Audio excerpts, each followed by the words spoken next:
সকালে ঘুম থেকে উঠলাম, ঘড়ির দিকে তাকিয়ে দেখি ৮টা বাজতে কয়েক মিনিট বাকি। তারপর আমি পাশে টেবিলে থাকা আমার আব্বুর ছবিটা জড়িয়ে ধরে কান্না করতে লাগলাম আর বলতে লাগলাম, কেন আমাকে একা ফেলে আজ তুমি আকাশের তারা হয়ে গেছো আব্বু? তুমি কি জানো আব্বু, তোমার এই ছোট্ট নীল আজকে অনেক বড় হয়ে গেছে। আমি আজকে তোমাকে ছাড়া খুব একা হয়ে গেছে আব্বু। তোমার মতো করে কেউ আমাকে কেয়ার করে না। আমি যদি না খেয়ে ঘুমিয়ে পড়ি তাহলে কেউ আমাকে ডেকে তুলে বলে না যে, নীল বাবা উঠ খেয়ে নে। তোমার মতো করে কেউ আমাকে খাইয়ে দেয় না আব্বু। আব্বু, তুমি কেন আমাকে আর আম্মুকে এই অচেনা পৃথিবীতে একা করে চলে গেলে? তোমাকে ছাড়া যে আমার প্রতিটা মুহূর্ত এক একটি বছর মনে হয়। নীল এসব বলতে বলতে কান্নায় তার বুক ভাসিয়ে দিয়েছে। নীল তার মায়ের একমাত্র সন্তান। এক দুর্ঘটনায় নীল তার প্রাণের প্রিয় ও তার বেস্ট ফ্রেন্ড তার আব্বুকে হারিয়েছিল। সেই থেকে নীলের মা নীলকে আগলে রেখেছেন। তিনি সবসময় নীলের চাওয়া পাওয়া পূরণ করেছেন। বাবা না থাকার কষ্ট কখনো তাকে বুঝতে দেয়নি। তিনি তার সবটুকু দিয়ে তার একমাত্র সন্তানকে মানুষ করেছেন। নীল তার পড়াশোনা শেষ করেছে প্রায় ২ মাস হবে। তাই সে একটি চাকরির সন্ধানে আছে। আর আজ তার ইন্টারভিউ। চলুন এবার গল্পে ফেরা যাক। নীল তারপর ফ্রেশ হয়ে নিচে গেল। সেখানে গিয়ে তার আম্মুকে বলল যে, আম্মু, আমি যাচ্ছি, আর দোয়া করিও যাতে চাকরিটা হয়ে যায়। আচ্ছা বাবা, আমার মনে হচ্ছে তোর এই চাকরিটা হয়ে যাবে। আমার দোয়া সব সময় তোর সাথে আছে বাবা। ওকে আম্মু, আমি যাই তাহলে। এই বলে নীল একটা রিক্সা ভাড়া করে তার অফিসের উদ্দেশ্যে রওনা দিল। অনেকক্ষণ পর সে তার অফিসে পৌঁছালো। অফিসে যাওয়ার পর আমি একা বসেছিলাম। এখানে আরও অনেকজন বসে আছে চাকরি পাওয়ার উদ্দেশ্যে। আমিও তাদের মধ্যে একজন। আমাকে পিয়ন এসে একটা জায়গা দেখিয়ে দিল বসার জন্য। আমি সেখানে গিয়ে বসে পড়লাম। আমার মনের মাঝে কেন যে খুব ভয় কাজ করতেছিল যে চাকরিটা আমার আদৌ হবে কি না। একে একে সবার ইন্টারভিউ নেওয়া শেষ। এখন আমার ইন্টারভিউ নেওয়ার জন্য ভিতরে ডাকা হলো। আমি দরজার সামনে গিয়ে বললাম, may I come in ma'am? Yes, come in and take your seat, Mr. Neil. Nila হলো অফিসের বস, অর্থাৎ নীলের বস। তারপর আমি বসলাম আর উনি আমাকে বিভিন্ন রকমের প্রশ্ন করলেন। আমি আল্লাহর রহমতে সেগুলো সঠিক উত্তর দিতে পেরেছি। তারপর আমাকে আরও প্রশ্ন করা হলো। আমি তার সঠিক উত্তর দিতে পেরেছি। তারপর আমাকে বাইরে অপেক্ষা করতে বলা হলো। আমি সহ অনেকে বসে আছি রেজাল্টের অপেক্ষায়। অবশেষে সে চরম মুহূর্ত, রেজাল্ট প্রকাশ করা হলো। আমি সহ অনেকে সিলেক্ট হয়েছি। আমি তো রেজাল্ট পেয়ে অনেক খুশি। তারপর আমাকে আবারও ডেকে পাঠালো নীলা ম্যাডাম। আমি বললাম, ম্যাডাম আমি কি আসতে পারি? ও হ্যাঁ, মিস্টার নীল আসেন। আপনি কি গাড়ি চালাতে পারেন? পারি, কিন্তু অনেকদিন হলো চালাইনি। কিন্তু কেন ম্যাম? আপনাকে কোম্পানির পক্ষ থেকে একটি গাড়ি আর একটি ফ্লাইট দেওয়া হলো, তাই আপনাকে বললাম। আমি তো এই কথা শুনে অনেক খুশি। আমি তো এতই খুশি হয়েছিলাম যে খুশির ঠেলায় আমি ম্যামকে জড়িয়ে ধরেছিলাম। যখন দেখলাম আমি ম্যামকে জড়িয়ে ধরেছি, আমি তো খুব ভয় পেয়ে গিয়েছিলাম। কিন্তু নীলা ম্যাম বলল, এত খুশি হওয়ার কিছু নেই, কাজেও মন দিতে হবে। আর আপনি এখন যেতে পারেন। কাল ঠিক সময় অবশ্যই অফিসে চলে আসবেন। Okay ma'am. এই বলে নীল তার ফ্ল্যাটের আর গাড়ির চাবি নিয়ে আসলো। আজকে নীল অনেক খুশি। তার অনেক বছরের স্বপ্ন আজকে পূরণ হলো। সে তার বাবার স্বপ্ন পূরণ করতে পেরেছে। তারপর নীল একটা মিষ্টির দোকানে গিয়ে মিষ্টি নিল আর বাড়ির উদ্দেশ্যে রওনা দিল। এদিকে নীলার অফিসে তার পার্সোনাল সেক্রেটারি নীলাকে বলল, ম্যাম, যদি কিছু মনে না করেন তাহলে একটা প্রশ্ন জিজ্ঞাসা করতে পারি? হুম, অবশ্যই বলেন। আপনি কাউকে ফ্ল্যাট আর গাড়ি দিলেন না, কিন্তু নীল স্যারকে দিলেন। এটাই কিছুতে আমার মাথায় ঢুকছে না। আসলে আমি নীলা আর একটু হলেই সব বলে দিত। আসলে নীলা প্রথম দেখাতেই নীলকে তার মনের অজান্তেই ভালোবেসে ফেলেছে। তাই নীল যখন নীলাকে জড়িয়ে ধরেছিল তখন নীলা তাকে কিছু বলেনি। তারপর সে নিজেকে সামলে নিয়ে বলল, এমনি আমাদের অফিসের একটা ফ্ল্যাট ও গাড়ি ফাঁকা ছিল, তাই ওকে দিয়ে দিলাম। জি ম্যাম। এদিকে নীল তার বাসায় চলে এসেছে। তারপর তার আম্মু বলল, বাবা, তোর ইন্টারভিউ কেমন হলো? হ্যাঁ আম্মু, আমার চাকরিটা হয়ে গেছে। আমি আজকে খুব খুশি। আজকে থেকে আমাদের কষ্টের দিনগুলো শেষ। আমরাও আজকে থেকে সুখে শান্তিতে থাকতে পারবো। হ্যাঁ বাবা, আর বাইরে ওই গাড়িটা কার? খুশিতে আম্মুকে জড়িয়ে ধরে। আম্মু, ওই গাড়িটার ফ্ল্যাটের চাবিটা আমাকে অফিস থেকে দিয়েছে। আমরা কাল সে ফ্ল্যাটে যাব আম্মু। ছেলের কপালে একটা ভালোবাসার চিহ্ন এঁকে দিয়ে বলল, যাক, তাহলে আজকের থেকে আমার সব দায়িত্ব শেষ। আমি তোকে তোর আব্বুর মনের মতো করে মানুষ করতে পেরেছি। তোর আব্বু তোকে যেভাবে যোগ্য সন্তান হিসেবে দেখতে চেয়েছিল, আমি ঠিক সেরকমই তোকে বানাতে পেরেছি। আমি তোর আব্বুর কথা ও স্বপ্ন পূরণ করতে পেরেছি। আম্মু, আমার অনেক দিনের কষ্ট আজকে সফল হলো। বাবা, এখন আমার আর একটাই স্বপ্ন আছে। কি সেই স্বপ্ন আম্মু? ভালো একটা মেয়ে দেখে তোর বিয়ে দিয়ে দেওয়া। আম্মু, তুমি আবার শুরু করলা? এই কথাটা বললেই দোষ। আচ্ছা যা, ফ্রেশ হয়ে নিচে আয়, আমি খাবার দিচ্ছি। ওকে আম্মু। আমি আর কোনো কথা না বাড়িয়ে নিজের রুমে চলে আসলাম। তারপর ফ্রেশ হয়ে নিলাম আর নিচে গিয়ে কিছু খেয়ে নিয়ে ছাদে চলে আসলাম। আমি ছাদে গিয়ে আকাশের তারাগুলোর দিকে তাকিয়ে আছি আর বলছি যে, আব্বু, তুমি কি জানো আমি আজকে তোমার স্বপ্নে নীল হতে পেরেছি? আমি তোমাকে দেওয়া কথাটা রাখতে পেরেছি। কিন্তু এই খুশির দিনেও আমার মনে শান্তি নেই, কারণ তুমি নেই আমাদের কাছে। এসব বলতে বলতে নীলের অজান্তেই তার চোখ দিয়ে অঝরে পানি পড়তে লাগলো। তারপর নীল তার রুমে গিয়ে শুয়ে পড়ল। এদিকে নীলা ভাবছে নীলের সাথে কিভাবে কথা বলা যায়। অফিসের নাম্বার দিয়ে ফোন দিলে তো সে বুঝতে পেরে যাবে। এসব ভাবতে ভাবতে সেও ঘুমিয়ে পড়ল। কাল সকালে নীল সকালে ঘুম থেকে উঠে তার তার বড়শির সকল জিনিসপত্র গোছাতে লাগলো। সাথে তার মা তাকে সাহায্য করতে লাগলো। এবার কিছুক্ষণ যাওয়ার পর নীল দেখলো তার অফিসের সময় হয়ে গেছে। তাই সে তার মাকে বলল এগুলো গুছাতে। তারপর সে কিছু লোক ভাড়া করে তার বাড়িতে ডেকে আনে, যাতে তাদের জিনিসপত্রগুলো তাদের নতুন বাড়িতে নিয়ে যেতে পারে। তারপর নীল হালকা পাতলা কিছু খেয়ে চলে গেল অফিসে। যখন নীল অফিসে ঢুকছিল তখন অফিসের সকল স্টাফ তার দিকে হাঁ করে তাকিয়েছিল, কারণ কালো কোট আর ইঙ্কারা শার্ট আর প্যান্টে তাকে কোনো নায়কের থেকেও কম লাগছিল না। তার অফিসের পিয়ন তাকে তার জায়গাটা দেখিয়ে দিল। তারপর আমি আবার ডেস্কে গিয়ে বসলাম। কিছু ফাইল ছিল, সেগুলো নাড়াচাড়া করছিলাম। তখন পিয়ন এসে বলে গেল যে, ম্যাডাম নাকি আমাকে ডেকেছেন। আমি ম্যাডামের রুমের সামনে গিয়ে বললাম, ম্যাম, আমি কি আসতে পারি?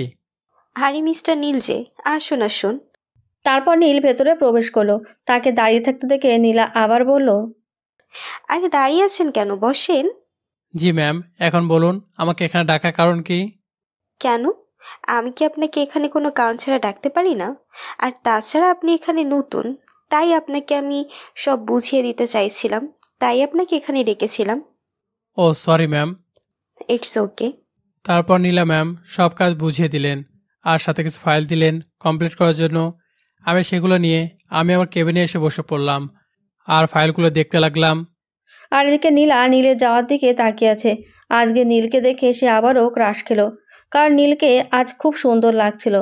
তারপর নীলা নিজেকে সামলে নিয়ে আবারও নিজের কাজে মন দিতে লাগলো।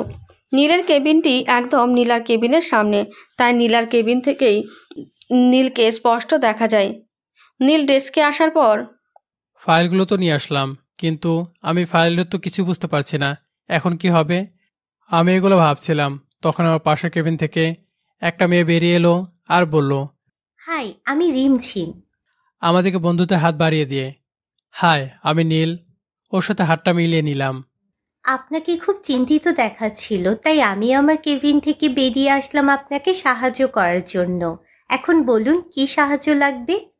নীল আর রিমঝিম এগুলো বিষয় নিয়ে কথা বলছিল, আর অন্যদিকে নীলা এগুলো দেখে রাগে একদম টমেটোর মতো লাল হয়ে গেছে। তা নিজেকে সামলে রেখে দেখতে লাগলো। আসলে আমি ফাইলগুলোর কাজ বুঝতেছি না। আচ্ছা আসুন, আমি আপনাকে বুঝিয়ে দিচ্ছি। তারপর রিমঝিম আমাকে কাজগুলো বুঝিয়ে দিতে লাগলো। খুব মিশুক প্রকৃতির মেয়ে ও। এই অল্প সময়ে আমার সাথে অনেকটা মিশে গেছে। এদিকে নীলা যখন দেখলো যে রিমঝিম নীলের অনেক কাছে চলে এসেছে, তখন সে আর থাকতে না পেরে বসা থেকে উঠে দাঁড়ালো আর নীলের কেবিনের দিকে যেতে লাগলো। ওখানে যাওয়ার পর নীলা পেছন থেকে বলল, কি হচ্ছে এখানে এগুলো? নীল পেছনে তাকিয়ে দেখে যে নীলা ম্যাম তার কেবিনে এসেছে। তখন সে বসা থেকে উঠে দাঁড়ালো আর বলল, আসলে ম্যাম, আমি এই ফাইলগুলোর কাজ বুঝতে পারছিলাম না, তাই রিমঝিম আমাকে একটু এগুলো বুঝিয়ে দিচ্ছিল, এতটুকুই। আপনি আমার কাছে আসতে পারতেন, আমি আপনাকে বুঝিয়ে দিতাম। আসলে ম্যাম, আমাকে থামিয়ে দিয়ে রিমঝিম বলতে শুরু করলো, আসলে ম্যাম আমি দেখলাম যে নীল ফাইলটার কাজ বুঝতে পারছিল না, তাই আমি আসলাম ওকে একটু বুঝিয়ে দেওয়ার জন্য। আপনার কি বুঝিয়ে দেওয়ার কাজ শেষ হয়েছে? জি ম্যাম, হয়ে গেছে। ওকে, তাহলে আপনি এখন যেতে পারেন। তারপর রিমঝিম চলে গেল। আর মিস্টার নীল, আপনার যদি কোনো রকম সমস্যা হয় আমাকে বলবেন, ওকে? কারণ আমি এখানকার বস। জি ম্যাম, অবশ্যই বলবো। এই বলে নীলা ম্যাম চলে গেল তার কেবিনে। আর নীল আবার তার কাজে মনোযোগ দিল। আর ফাইল দুটো কমপ্লিট করার পর নীল নীলার কেবিনের সামনে গিয়ে বলল, ম্যাম, আসতে পারি? আরে আসুন আসুন, বলুন কি সমস্যা? আসলে ম্যাম, ফাইল দুটির কাজ শেষ হয়ে গেছে, তাই আমি ফাইল দুটো দিতে আসলাম। ও আচ্ছা, দেখি দিন। তারপর আমি ম্যামকে ফাইলগুলো দিলাম। ম্যাম ফাইলগুলো দেখছিল আর বলল, হুম, আপনি তো খুব ভালোভাবে কমপ্লিট করেছেন ফাইলগুলো। ধন্যবাদ ম্যাম। ম্যাম, আমার একটা কথা বলার ছিল। হুম, বলুন কি কথা? আসলে ম্যাম, আমরা তো আজ নতুন বাসায় যাচ্ছি, তাই ওখানে গিয়ে সব কিছু গুছাতে হবে। আর আমার আম্মা তো ওখানে একা, তাই বলছিলাম আপনি যদি আমাকে আজকে ছুটি দিতেন তাহলে আমার খুব ভালো হতো। এখনই যাবেন? জি ম্যাম, তাহলে খুব ভালো হতো। ওকে, তাহলে আপনি যেতে পারেন। আর হ্যাঁ, আমি অফিস শেষে আপনাদের ফ্ল্যাটে যাব। আপনি আমাদের ফ্ল্যাটে আসবেন? হুম, আপনি এখন যান। তারপর আমি আর কিছু না বলে ম্যামের কেবিন থেকে বেরিয়ে আসলাম আর লোকগুলোদের বলে দিলাম যে সব জিনিসপত্র ওইখানে নিয়ে যান। তারপর আমি অফিস থেকে বেরিয়ে গাড়িটা নিয়ে নতুন বাসা থেকে যেতে লাগলাম। আমি গিয়ে দেখি তারা আগে এসে গেছে আর জিনিসপত্রগুলো নামাতে লাগলো। আমিও তাদের সাহায্য করতে লাগলাম। দীর্ঘ 3 ঘন্টা পর আমাদের সব কাজগুলো শেষ হলো। তারপর আম্মু হালকা পাতলা কিছু রান্নার জন্য কিচেনে গেল। আমি ফ্রেশ হওয়ার জন্য ওয়াশরুমে গেলাম। এদিকে অফিসে নীলা কিছুতেই কোনো কাজে মন বসাতে পারছে না। বারবার শুধু নীলের কথাই মনে পড়ছে। সে বন্দি পাখির মতো ছটফট করছে। মনে হচ্ছে ছাড়া পেলেই নীলের কাছে ছুটে যাবে। অফিস শেষ করে নীলা নীলের বাড়িতে গেল। কলিং বেল চাপ দেওয়ার পর, আরে ম্যাম, আপনি? হুম, এখনও তো অফিসের সময় শেষ হয়নি, তাহলে এত তাড়াতাড়ি আসলেন? আসলে আমার অফিসে একদম মন বসছিল না, তাই চলে আসলাম। ভালো করেছেন এসে। আসুন, ভিতরে আসুন। তারপর নীলা ম্যাম বাসার চারদিক ঘুরে দেখতে লাগলো। আমি নীলা ম্যাডামকে চারদিক ঘুরে দেখাচ্ছিলাম, তখন আম্মু আসলো আর নীলা ম্যামকে আমার সাথে দেখে বলল, আরে নীল, কে এই মেয়েটি? কেন আম্মু? আমি তোমাকে যার কথা বলেছিলাম। তাহলে এই কি সেই মেয়ে যে তোকে চাকরিটা দিয়েছে? ইনি হলেন আমাদের অফিসের বস, মিস নীলা। আর নীলা ম্যাম, ইনি হলেন আমার একমাত্র চোখের মণি, আমার প্রাণের প্রিয় আমার আম্মু। তারপর নীলা বলল, আসসালামু আলাইকুম আন্টি, কেমন আছেন আপনি? আমরা কেমন থাকতে পারি বলো? আমার কথা বাদ দাও, তুমি কেমন আছো বলো? তোমার বাসার সবাই কেমন আছে? জি আন্টি, আমার বাসায় সবাই ভালো আছে আর আমিও ভালো আছি। সবাই বসতে বসতে কথাটা বলল। তোমার বাসায় আর কে কে আছে মা? আমি, আমার আব্বু আর আম্মু আর একটা ছোট বোন আছে। তোমাকে অনেক ধন্যবাদ মা, আমার নীলকে চাকরিটা দেওয়ার জন্য। আমি তোমার এই ঋণ কিভাবে শোধ করব জানি না। বেশি কিছু করতে হবে না, আপনার ছেলেকে আমাকে দিয়ে দিলেই হবে সারা জীবনের জন্য। না আন্টি, কিছু করতে হবে না। আর তাছাড়া নীল তার যোগ্যতায় চাকরি পেয়েছে, আর আমিও অনেক খুশি নীলের মতো একটা কর্মী পেয়ে। আসল কথা আপনারা জানেন যে নীলা কেন নীলের মতো কর্মী পেয়ে খুশি। মা, তুমি আমার বাসায় আজকে প্রথম দিন এসেছো, তাই তোমাকে আজকে এখান থেকে খেয়ে যেতে হবে। না আন্টি, আজকে না, অন্য কোনো দিন এসে জমিয়ে খাবো। আসলে আজকে অনেক দেরি হয়ে গেছে আর বাসায় মনে হয় আব্বু চিন্তা করছে। ওকে, তাহলে অন্য কোনো দিন কিন্তু অবশ্যই আসবে। আর দাঁড়াও, আমি নীলকে ডেকে দিচ্ছি, ও তোমাকে এগিয়ে দিয়ে আসবে। রাতে তোমার একা যাওয়া ঠিক হবে না, কেমন? না আন্টি, আমি একা যেতে পারবো। নীলকে আমার সাথে যেতে হবে না। আমার জন্য খামোখাও কষ্ট করতে যাবে কেন বলেন? না, তুমি দাঁড়াও, আমি ওকে ডেকে দিচ্ছি। বাহ, আমার শাশুড়ি তো আমার জন্য অনেক চিন্তা করে। আমি তো এটাই চাইছিলাম যে নীল আমাকে নিয়ে যাক। Okay aunty. নীল, জি আম্মু, বলো। সিঁড়ি দিয়ে নিচে নামতে নামতে বললাম, নীল, নীলাকে ওর বাড়িতে নামিয়ে দিয়ে আয়, রাত হয়েছে। ওকে আম্মু। তারপর আমি আর নীলা ম্যাম বাড়ির বাইরে গেলাম আর বললাম, ম্যাম, আপনার বাড়ি কোথায়? আমার গাড়ির চাকা লিক হয়ে গেছে। ওকে, তাহলে আপনি দাঁড়ান, আমি আমার গাড়িটা নিয়ে আসি। আসলে নীলা ইচ্ছে করে গাড়ি নিয়ে আসেনি, যাতে করে ও আমার সাথে যেতে পারে। এটাই ছিল তার পরিকল্পনা। আমি গাড়ি নিয়ে আসার পর নীলা আমার পাশের সিটে বসে পড়ল। আমি গাড়ি চালাতে লাগলাম আর ম্যামকে বললাম, ম্যাম, আমি তো আপনার বাসা চিনি না। ওই, এত কিসের ম্যাম ম্যাম বলো? এটা কি অফিস নাকি? আরে, আপনি তো অফিসের বস, তাই আপনাকে ম্যাম বলবো না তো কি বলবো? আমি অফিসে তোমার ম্যাম, কিন্তু অফিসের বাইরে তোমার মতো একজন সাধারণ মানুষ, তাই আমাকে অফিসে শুধু ম্যাম বলবা, বাহিরে নয়। ওকে? Okay ma'am. তুমি আবার ম্যাম বললা? তোর মাথায় কোনো কথা ঢোকে না নাকি? আসলে অভ্যাস নাই তো, তাই একটু দেরি হবে। Good boy. আচ্ছা নীল, তুমি যদি কিছু মনে না করো, তাহলে কি আমি তোমাকে একটা প্রশ্ন জিজ্ঞাসা করতে পারি? বলেন। তুমি কি কাউকে ভালোবাসো, মানে কাউকে পছন্দ করো? না, আসলে জীবনে নিজেকে প্রতিষ্ঠিত করার জন্য এত কষ্ট আর পরিশ্রম করেছি যে এই ভালোবাসা নামক জিনিসটা কি তা জানার সময় পাইনি। ইস, মিথ্যা কথা বলো কেন? দেখে তো মনে হচ্ছে অনেক মেয়ের সাথে রিলেশন করেছো। এখন কিন্তু বেশি হয়ে যাচ্ছে। আরে, আমি তো এমনি মজা করলাম, রেগে যাচ্ছ কেন? এখন নামুন। মানে তুমি কি আমার রাস্তায় নামিয়ে দেবে? একবার জানালা দিয়ে তাকিয়ে দেখেন, আপনার বাসা চলে এসেছি। ও ঠিকই তো, আমি খেয়াল করিনি। গাড়ি থেকে নামতে নামতে বলল। তারপর নীলা ম্যাম গাড়ি থেকে নেমে আমার দিকে তাকিয়ে একটা পাগল করার মতো মুচকি হাসি দিয়ে চলে গেল। আমি শুধু তাকিয়ে আছি তার ওই হাসির দিকে। আমি বুঝলাম না এখানে হাসি কারণটা কি। আমি তো কোনো মজার কিছু বলিনি। আমি আর অত কিছু না ভেবে গাড়ি ঘুরে বাসা চলে আসলাম। কি রে, নামিয়ে দিয়ে আসলি? আসলাম। ওকে, তাহলে এখন তোর রুমে গিয়ে শুয়ে পড়, কাল তো ফের অফিস যেতে হবে। নীল আর কিছু না বলে নিজের রুমে চলে গেল। আর যেই ও বিছানায় শুতে যাবে ঠিক তখনই তার ফোনটি বেজে উঠল। ফোনটি রিসিভ করে নীল বলল, হ্যালো, কে বলছেন? ওপাশ থেকে একটি মেয়ে কথা বলতে শুরু করলো। আমি কি সেটা না হয় আপনার না জানাই থাক। আজব তো, আপনি আমাকে ফোন করেছেন আর আমি শুনবো না কে আপনি? কেন? আমি কে না জেনে আমার সাথে কথা বলা যাবে না? না, বলা যাবে না। তাই ফোন কেটে দিয়ে ঘুমিয়ে পড়লাম। নীলার কেবিনের দরজার সামনে গিয়ে বললাম, ম্যাম, আসতে পারি? আরে তুমি আসো আসো, আমি তোমাকে কতবার বলেছি আমার কেবিনে আসলে আমার পারমিশন নিতে হবে না। যতই হোক, এটা অফিস, তাই রুলস তো ফলো করতে হবে, তাই না? তোমার মা ঠিকই বলে, তোমার সাথে কথা বলে কেউ পারবে না। আচ্ছা শোনো, আমি তোমাকে একটা কথা বলার জন্য ডেকেছিলাম। বলো, কি বলবা?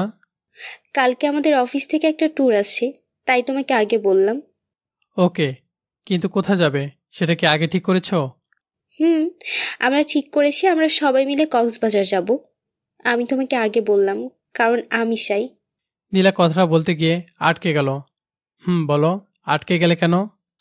না না, এমনি তুমি এখন যাও, কালকে ট্যুরের জন্য অনেক কাজ করতে হবে, আর কাল ঠিক 8টায় চলে আসবা।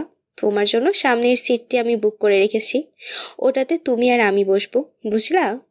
কেন? আমি কেন বসবো তোমার সাথে? কারণ তুমি ট্যুরের সব দায়িত্ব নিবা, আর আমি তোমাকে যেতে যেতে সব বলবো, বুঝলা? ওকে ওকে, এত রাগ দেখিয়ে বলার কি আছে? তুমি একটু বেশি বলছো, তাই আমাকে এভাবেই তোমাকে বোঝাতে হবে। এখন যাও, কাজ করো, আমার মাথার খাইও না। ওকে, যাচ্ছি। আমি বুঝি না নীলা কেন আমার সাথে এমন করে। আমি কোনো প্রশ্ন করলেই খালি রেগে যায়। আমি আর কি বলবো, ও তো এখন আমার বস, তাই ও যেটা বলবে আমাকে ঠিক সেটাই করতে হবে। আমার এখন আর কিছু করার নেই। এসব বলতে বলতে নীল ওর ড্রেসকে গিয়ে বসলো। আর এদিকে নীলা ভাবছে, নীলের মনে কি কোনো ফিলিংস নাই? ও কি কিছুই বোঝে না যে আমি কেন ওর সাথে এমন করি? ও কি বোঝে না আমি কেন ওকে অন্য মেয়ের সাথে কথা বলতে দেই না? কোন দিন যে ও আমাকে ভালোবাসি কথাটা বলবে?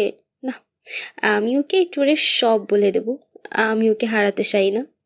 অফিস শেষ হওয়ার পর নীলের গাড়ির তেল শেষ, তাই সে রাস্তায় দাঁড়িয়ে আছে। ঠিক তখনই নীলা গাড়ি নিয়ে নীলের সামনে এসে দাঁড়ালো। কি হয়েছে? তুমি রাস্তায় এভাবে দাঁড়িয়ে আছো কেন? আসলে আমার গাড়ির তেল শেষ, তাই। তো আমার গাড়িতে বসো, আমি তোমাকে নামিয়ে দিয়ে আসি। না ম্যাম, আমি আপনাকে কষ্ট দিতে চাই না, আপনি যান। তোমাকে উঠতে বলেছি, তুমি ওঠো, বেশি কথা বলো কেন? উঠছি। কি আর করব, উঠে পড়লাম। ওর গাড়িতে যদি না উঠে তাহলে আমার 14 গোষ্ঠী উদ্ধার করে ছাড়তো। যে মেয়ে এইটা কিছু বলাই যায় না, কখন কি যে করে বসে সেটাও নিজেও বলতে পারে না। নীলা গাড়ি চালাচ্ছিল আর আমি চুপ করে বসে আছি। ওই চুপ করে বসে আছো যে? এমনিতেও কথা বলে মাথা নষ্ট করে দাও। আমি চুপ করে আছি। তুমি কি বলবা না আমি ঘুষি মেরে নাক ফাটিয়ে দেবো? কোনটা করব বলো? তাও চুপ করে আছি। কথা বলবি কিনা বল। আমি কারো মাথা নষ্ট করতে চাই না, তাই চুপচাপ হয়ে বসে থাকা ভালো, বুঝছেন? বুঝেছি, আমার কথাই রাগ করেছো। আসলে তখন অফিসে এমনিতে ট্যুর নিয়ে চিন্তায় ছিলাম, আর তুমি যেই সেই প্রশ্ন করছিলা, তাই আমি তখন রেগে গিয়েছিলাম। প্লিজ রাগ করিও না। আমার হাতের উপর হাতটা রেখে কথাটা বলল। আর কিছু বলার আছে? নীল, আমাকে ক্ষমা করে দাও। আমি আর কখনো তোমার সাথে এমন করবো না। আমার বাসা চলে এসেছে, গাড়িটা থামান, আমি নামবো। তারপর নীলা গাড়ি থামালো, আমি নেমে যেতে লাগলাম। আর তখনই নীলা আমাকে পিছন থেকে জড়িয়ে ধরলো। আমি তো রীতিমতো অবাক হয়ে গেলাম যে আমাকে কেন জড়িয়ে ধরেছে। আবার জড়িয়ে ধরে কান্না করতে লাগলো। আমি ওর কাছ থেকে নিজেকে ছাড়িয়ে নিয়ে ওকে আমার দিকে ঘোরালাম আর বললাম, আরে তুমি এগুলো কি করছো? তোমার কি মাথা ঠিক আছে? তুমি আমাকে ক্ষমা করে দাও প্লিজ। আমি তো বললাম যে আমি তখন ইচ্ছে করে বলিনি। আরে আমি তো তোমার সাথে মজা করেছিলাম, এতে কান্না করা কি আছে? কুত্তা, তুই আমাকে খামোকা কাঁদালে। আমি কি বলেছি কান্না করতে? কুত্তা। এখন যান, আর আমি ঠিক 8টার মধ্যে পৌঁছে যাব। ওকে?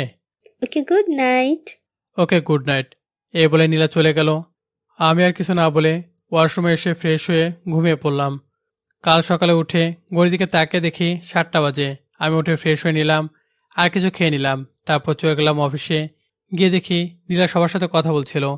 আমি গিয়ে যখনই বাসের সিটে বসতে যাব, ঠিক তখনই ও আমার কাছে আসলো আর বলল, তুমি এই সিটে বসো, ওইটা তোমার আর আমার জন্য। ওকে, তুমি বসো, আমি একটু আসছি। ওকে। তারপর আমি এগিয়ে বসলাম, আর সাথে সাথে ওই রিমঝিম আমার পাশে এসে বসলো, যাকে নীলা দেখতে পারে না। নীলা আসার পর, মিস রিমঝিম, আপনি এখানে কেন? দেখছেন না এখানে কার নামে সিটটি বুক করা আছে? ম্যাম, বাসে তো অনেক সিট আছে তাই না? তাহলে আপনি একটাতে গিয়ে বসে পড়ুন, তাহলেই তো হয়। না, এই ট্যুরের সকল দায়িত্ব নিবে মিস্টার নীল, তাই আমি পথে যেতে সব ওনাকে বুঝিয়ে বলবো। আপনি প্লিজ অন্য একটি সিটে গিয়ে বসেন। ওকে ম্যাম, আমি যাচ্ছি। যা তাড়াতাড়ি, লুচ্ছি একটা, খালি অন্যের জিনিসের দিকে নজর। না, নীলকে আমি এই ট্যুরে সব বলে দেব, না হলে জানি না এই লুচ্চিটা কি করবে আমার নীলের সাথে। আর নীল তো একটা হাদারাম, যা বলবে সেটাই বুঝবে। নীলা তারপর নীলের পাশে গিয়ে বসলো। তারপর বাস চালক বাস চালাতে শুরু করলো। এদিকে কেউ কাউকে কিছু বলছে না, দুজনের মাঝে নীরবতা কাজ করছে। অবশেষে নীল সাহস করে বলতে লাগলো, আপনি মেয়েটার সাথে এমন না করলেও পারতেন। দেখছেন মেয়েটি মন খারাপ করে বসে আছে। আহা, এত কষ্ট ওর জন্য, আর আমার জন্য কিছু না। আর শোনো, আমি আমার জিনিসে অন্য কাউকে ভাগ বসাতে দেই না। মানে তুমি কি বলতে যাচ্ছ? আমি তোমার জিনিস? না, মানে এই সিটটি হলো আমার বুক করা, তাই আমি এতে অন্য কাউকে বসতে দেবো কেন? তোমাকে আমি আজ পর্যন্ত বুঝতে পারলাম না। আর বুঝতে হবে না। তাহলে এখন কাজে কথায় আসি। কাজের কথা মানে কি বলতে চাচ্ছ? কেন তুমি না বললে আমাকে ট্যুরের সব দায়িত্ব নিতে হবে? তোমাকে কিছুই করতে হবে না, যা করার আমি করব। তাহলে তখন যে বললে সেগুলো কি মিথ্যে ছিল? মিথ্যা ছিল।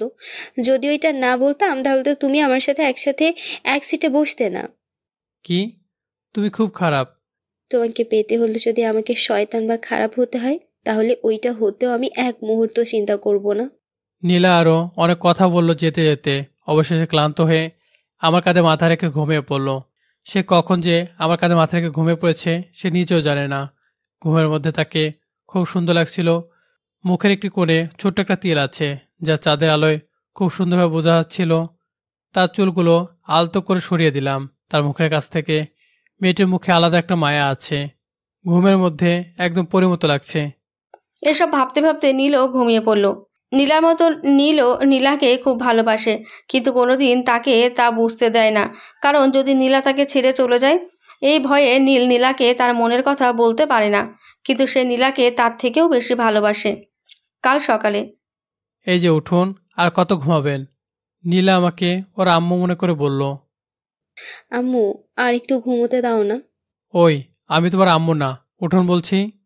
না, আর একটু পর। এই কথা বলে নীলা আমাকে শক্ত করে জড়িয়ে ধরলো, আর বাসের সবাই ফ্রিতে সিনেমা দেখতে লাগলো। এই উঠুন। নীলা এইবার উঠল আর চারিদিকে তাকিয়ে দেখলো যে সবাই তার দিকে তাকিয়ে আছে।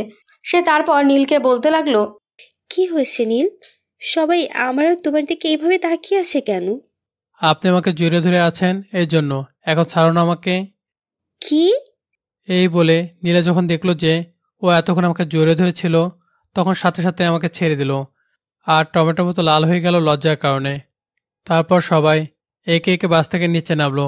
তারপর নীলা সবাইকে একটা হোটেলে নিয়ে গেল, আর সবাইকে একটি করে রুম দেওয়া হলো থাকার জন্য। আমার আর নীলার রুমটা পাশাপাশি ছিল। আমি বুঝি না নীলা কি আমাকে ভালোবাসে এই জন্য আমার এত কেয়ার করে, নাকি আমি ওনার অফিসের স্টাফ এই জন্য। কিন্তু নীলা তো শুধু আমার সাথে এমন করে, তাহলে কি নীলা আমাকে ভালোবাসে? না না, আমি এসব কি ভাবছি। আমি যখন আমার রুমে ঢুকতে যাব তখনই নীলা বলল, এই যে শুনুন, বলো, কি বলবে? আসলে আমি খুব দুঃখিত, তোমাকে তখন জড়িয়ে ধরেছিলাম এই জন্য। আরে এতে সরি বলার কি আছে? আসলে আমি যখন ঘুমাই তখন আমি কি করি নিজেও জানি না। আরে না না, এখানে মনে করার মতো কি আছে? তাছাড়া তুমি তখন ঘুমিয়েছিলে, এতে তোমার কোনো দোষ নেই। তুমি তো জানোই না আমি এটা ইচ্ছে করে করেছি, আর তোমাকে আমি ভালোবাসি, তাহলে জড়িয়ে ধরতেই পারি। কিছু বললেন? না না, কিছু না। আচ্ছা, অনেক জার্নি করেছো, এখন রেস্ট নাও, পরে কথা বলবো। কে? ওকে। এই বলে আমিও রুমে গেলাম, আর ফ্রেশ হয়ে চারিদিকটা ঘুরে দেখতেছিলাম। ঠিক তখনই নীলের চিৎকারে আওয়াজ পেলাম। আমি দৌড়ে ও রুমে গিয়ে দেখি নীলা খাটের উপরে চড়ে বসে আছে। আমি গিয়ে বললাম, কি হয়েছে? এবার চিল্লে ওঠার কারণ কি? আমি বাথরুমে গিয়ে দেখি একটা বড় তেলাপোকা আমার দিকে দৌড়ে আসছিল, সেইটা দেখে আমি এক দৌড়ে এখানে এসেছি। উফ, তাই বলে কেউ এইভাবে চিল্লায়? তারপর আমি বললাম যে, দেখো তোমার পিছনে তেলাপোকা। একটু মজা করার জন্য বললাম। তখনই নীলা তেলাপোকা বলে একটা চিৎকার দিয়ে আমাকে জড়িয়ে ধরলো, আর আমি ভার সামলাতে না পেরে বিছানার উপর পড়ে যাই। নীলা এখন আমার একদম কাছে। আমি তাকে দেখি নীলার ঠোঁটগুলো কাঁপছে। আমার আর বুঝতে বাকি রইল না যে কি হতে চলেছে, তাই আমি নীলাকে ধাক্কা বেড়ে বিছানার একপাশে সরিয়ে দিলাম। তারপর নীলা আমাকে তার কাছে টেনে এনে তার ঠোঁটের সাথে আমার ঠোঁট এক করে দিল। আমি শুধু নিজেকে ওর কাছ থেকে ছাড়ানোর চেষ্টা করছি, কিন্তু কিছুতে পারছি না। নীলা আমাকে অনেক শক্ত করে জড়িয়ে ধরে আছে, যার জন্য নিজেকে ওর কাছ থেকে ছাড়াতে পারছি না। প্রায় 10 মিনিট পর আমাকেও ছেড়ে দিল, আর বিছানার অন্য পাশে গিয়ে শুয়ে পড়ল। আমি শুধু ভাবছিলাম কিছুর আগে কি হয়েছিল। দুজনেই চুপচাপ হয়ে আছে, কেউ কারোর সাথে কথা বলছে না। দুজনে খুবই অবাক যে কিছুক্ষণ আগে কি হয়েছিল তাদের। আর এদিকে নীলা ভাবছে, হে, আমি কি করলাম? আমি কেন নীলকে কিস করলাম? নীল যদি এখন আমাকে ছেড়ে চলে যায়, তাহলে আমি কি করব? আমি কিভাবে বাঁচবো ওকে ছাড়া? নীলকে ছাড়া যে আমার থাকতে খুব কষ্ট হয়। আমি এখন কিভাবে নীলের সাথে কথা বলবো?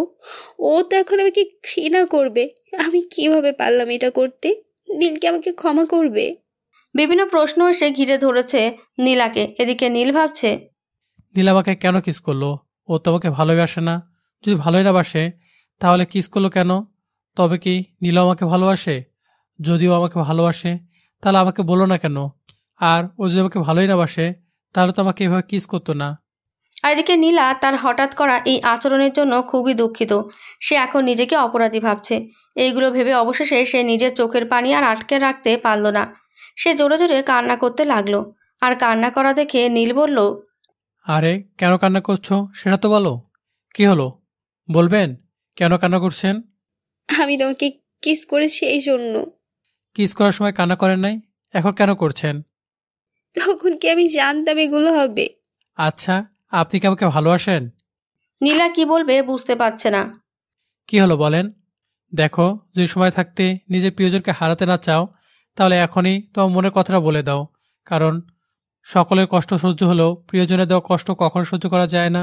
আমি আবারও বলছি, তুমি কি আমাকে ভালোবাসো?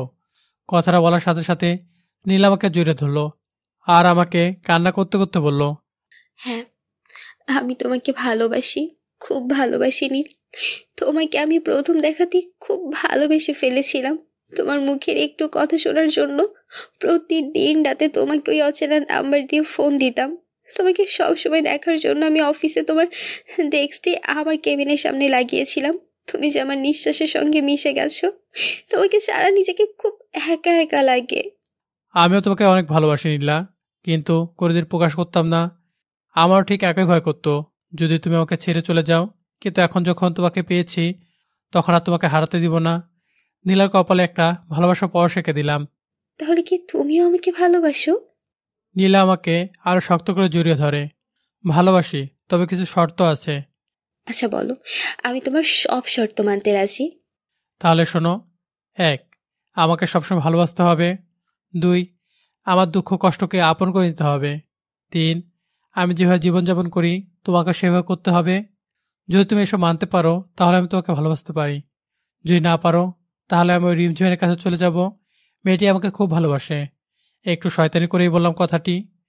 না, তুমি যেভাবে চাও আমি ঠিক সেভাবেই তোমার সাথে থাকবো। আর ওই রিমঝিম কেন, অন্য কোনো মেয়ের দিকে চোখ তুলে তাকাবি না, বলে দিলাম, না হলে তোর চোখ খুলে নেব।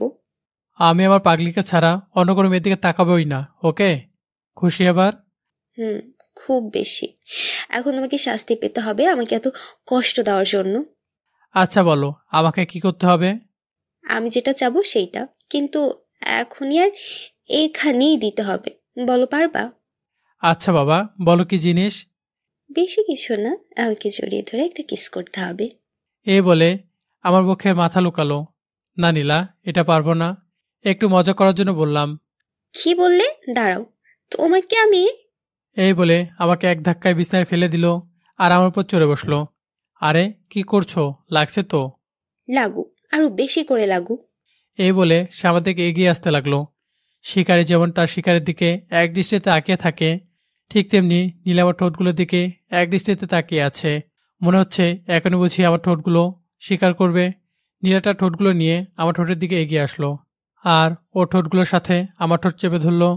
আসলেই ভালোবাসা মানুষগুলো ছোঁয়ার মধ্যে অন্যরকম একটা অনুভূতি রয়েছে, যা পৃথিবীর অন্য কোনো কোথাও খুঁজে পাওয়া যাবে না। কোটি কোটি টাকা দিয়েও এই সুখ পাওয়া যাবে না। আমার মনে হচ্ছে আজকে আমি পৃথিবীর সুখী মানুষদের মধ্যে একজন। অবশেষে আমি নীলাকে ছেড়ে দিলাম। তারপর নীলা বলল, কি হলো, ছেড়ে দিলা কেন? এখন আর না। আমি অনেকক্ষণ হলো তোমার রুমে এসেছি আর আমি আমার রুমের দরজাটা খুলে রেখে চলে এসেছি। এখন কেউ যদি এসে আমাকে রুমে না দেখতে পায় তাহলে কি মনে করবে বলো? তাই আমি যাচ্ছি, আবার পরে আসবো বাবু। ওকে? যাওয়াটা কি খুব জরুরি বাবু? তুমি এমনভাবে বলছো মনে হচ্ছে আমি অনেক দূরে চলে যাচ্ছি। আমি তো তোমার পাশের রুমে আছি। আচ্ছা যাও তাহলে, আর সকালে একসাথে খাওয়া দাওয়া করবো, চলে আসিও। আচ্ছা বাবু। ওর কপালে একটা কিস দিয়ে চলে আসলাম। কাল সকালে এই নীল, ওঠো ওঠো, আর কত ঘুমাবা? নীলা বাহির থেকে ডাকছে। আমি চুপচাপ হয়ে আছি। এই নীল, দরজা খোলো। তার কিছুক্ষণ পর আমি গিয়ে দরজাটা খুলে দিলাম। এত সকালে তুমি এখানে? এখনো কি সকাল আছে? দেখো তো ভালো করে, তুমিও না আর ভালো হবে না। ও মা, ঠিকই তো, 9টা বেজে গেছে। এখন তাড়াতাড়ি করে ফ্রেশ হয়ে আসো, আমি অপেক্ষা করছি। কোথায় যাব? কাল রাতে বলেছিলাম না যে একসাথে খাওয়া দাওয়া করব, তোমার মনে নেই?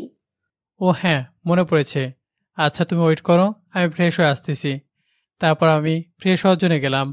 আমার ফ্রেশ হওয়ার শেষে দেখি আমি কাপড় আনতে ভুলে গেছি। এখন কি হবে? আমি নীলাকে ডাকতে লাগলাম।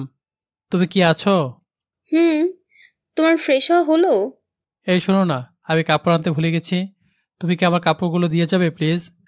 তোমার কোন কথাটা ভালো করে মনে থাকে বলো? এই দাও না প্লিজ, আমার খুব ঠান্ডা করতেছে। দিতে পারি, যদি তুমি আমার একটা শর্ত মানতে পারো। তুমি কিন্তু সুযোগের সদ্ব্যবহার করতেছো। কেন করব না? তোমাকে আমি এখন হাতের কাছে পেয়েছি, তাই সুযোগের সদ্ব্যবহার করতেই হবে। আচ্ছা, কি সত্য বলো? ভাবতে ভাবতে বলল। আমাকে জড়িয়ে ধরে একটা কিস করতে হবে এখনই। না, আমি এখন সব করতে পারবো না। তাহলে আজকে সারা দিন ওখানেই থাকো, আমি তোমাকে কাপড় দেব না। ওকে ওকে, আমি রাজি, কিন্তু বাথরুম থেকে বের হওয়ার পর। ওকে। নীলা আমাকে কাপড়গুলো দিল আর আমি সেগুলো পরে নিলাম বাথরুম থেকে বের হওয়ার পর। এখন আমাকে আমার কিস দাও। এই, তোমার কি কিস ছাড়া অন্য কোনো কাজ নেই? না নেই। এখন কি তুমি দিবা? এই কথা বলার পর নীলা আমার দিকে এগিয়ে আসতে লাগলো আর আমার কাছে এসে তার হাত দুটো আমার কাঁধের উপর রাখলো আর আমার দিকে এক নজরে তাকিয়ে আছে। আমিও তার চোখে দিকে তাকিয়ে আছি। মনে হয় নীলা আমাকে কিছু বলতে যাচ্ছে। মনে হয় কেউ যেন সময়টাকে আটকে রেখেছে। আমি তাকিয়ে দেখি নীলা গোলাপি ঠোঁট দুটো কাঁপছে, হয়তো ভালোবাসার ছোঁয়া পাওয়ার জন্য। আমি আর কিছু না ভেবে তার ঠোঁট দুটোর সাথে আমার ঠোঁট এক করে দিলাম। এইভাবে কিছুক্ষণ চলতে লাগলো। কিছুক্ষণ পর আমি নীলাকে ছেড়ে দিলাম।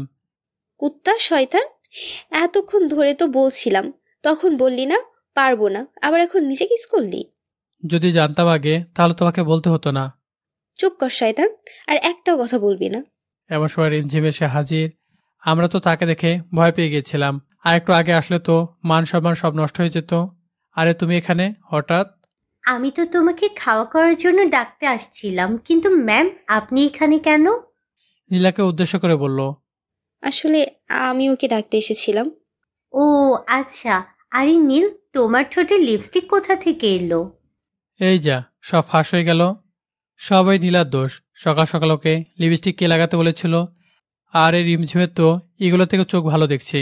এসব মনে মনে বললাম। না, আসলে ঠোঁটটা একটু কেটে গেছে। আর এদিকে নীলা মুসকে মুসকে হাসতেছে। না, আমার মনে হচ্ছে এটা লিপস্টিক। আরে না, তোমার হয়তো কোথাও ভুল হচ্ছে। হয়তো। আচ্ছা আমি যাচ্ছি, তুমি এসো। আর ম্যাম আপনাকেও সবাই ডাকছে। ওকে তুমি যাও, আমি আর নীল যাচ্ছি। Okay ma'am. এই বলে রিমঝিম চলে গেল। তারপর আমি নীলাকে বলতে লাগলাম, ওই তোমাকে সকালে কে লিপস্টিক লাগাতে বলেছিল? একটু কড়া গলায় বললাম। বারে, আমি আর আমার বাবুটার জন্য কি একটু সাজবো না? তা কি করে হয় বলো? আচ্ছা, আমার ঠোঁটে লিপস্টিক লেগে আছে, সেটা তুমি আমাকে বলো নাই কেন? এখানে আমার কি দোষ? আমি কি ওকে এখানে আসতে বলেছিলাম? এখন রিমঝিম যে কি মনে করবে? কি আর মনে করবে, আমি তোমাকে কিস করেছি এটাই। একদিন না একদিন তো সবাই জানবেই। রিমঝিম না হয় একটু আগেই জানলো, তাতে সমস্যা কোথায় বলো? আচ্ছা আমি যাচ্ছি, তুমিও তাড়াতাড়ি আসো। ওকে? ওকে, আচ্ছা তুমি যাও, আমি এই লিপস্টিক উঠিয়ে যাচ্ছি। ওকে বাবু, আমি যাচ্ছি। নীলা হাসতে হাসতে চলে গেল। ঠিক আছে মিস নীলা, আমি এর প্রতিশোধ সুদে আসলে নিব। কিছুক্ষণ পর আমি খাবার টেবিলে গেলাম। গিয়ে দেখি নীলা এখনো আসে নাই। তাই আমি সহ সবাই নীলার জন্য অপেক্ষা করতে লাগলাম। কিন্তু নীলার তো আসার কোনো নাম নাই। আর ওই রিমঝিম সোজা এসে ঠাস করে আমার পাশে এসে বসলো। কিছুক্ষণ পর নীলা আসলো আর আমার সামনে চেয়ারে বসলো। ও আমাকে ইশারায় বলতেছে রিমঝিমের কাছ থেকে উঠে গিয়ে ওর পাশে বসি। শালা, এই দুই মেয়ের মাঝে আমি একা একজন ফেঁসে গেছি। এরা দুইজন আমাকে কেন দেখতে পারে না? কি আর করার, নীলার পাশে বসলাম। সবাই খাওয়া ছেড়ে আমার দিকে তাকিয়ে আছে। মনে হচ্ছে আমি কোনো ভূত। খাওয়া শেষে আমরা সবাই ঠিক করলাম কক্সবাজার সমুদ্র সৈকতে যাব। আমি আমার রুমে বসে অপেক্ষা করছিলাম। তখন নীলা এলো আর বলল, ওই শোনো, রিমঝিমের কাছ থেকে একদম দূরে দূরে থাকবা। ওর ধারের কাছেও যাবা না, সব সময় আমার কাছে থাকবি। আচ্ছা বাবা, এখনো প্রেম করার 24 ঘন্টা হয়নি, তাতে এত শাসন? করব, কারণ তুই একটা লুচ্চা। আর তুমি তো ভালো, তাই না? নীলা আমার শার্টে কলার ধরে ধরে বলল। ওই, তুই কি বললি আমি খারাপ? তুই আমার কি খারাপ দেখছিস বলতো? আরে আরে, এত সিরিয়াসলি কেন নিচ্ছ? আমি তো মজা করছিলাম। এটা বলার পর নীলা আমাকে ছেড়ে দিল। আমি বিছানায় এসে পড়লাম। নীলা, একটা কথা বলবো? বলো। নীলা, তোমাকে পেয়ে আমি অনেক খুশি। জানো, যখন তোমাকে দেখতাম তখন আমার খুবই কষ্ট হতো। কেন?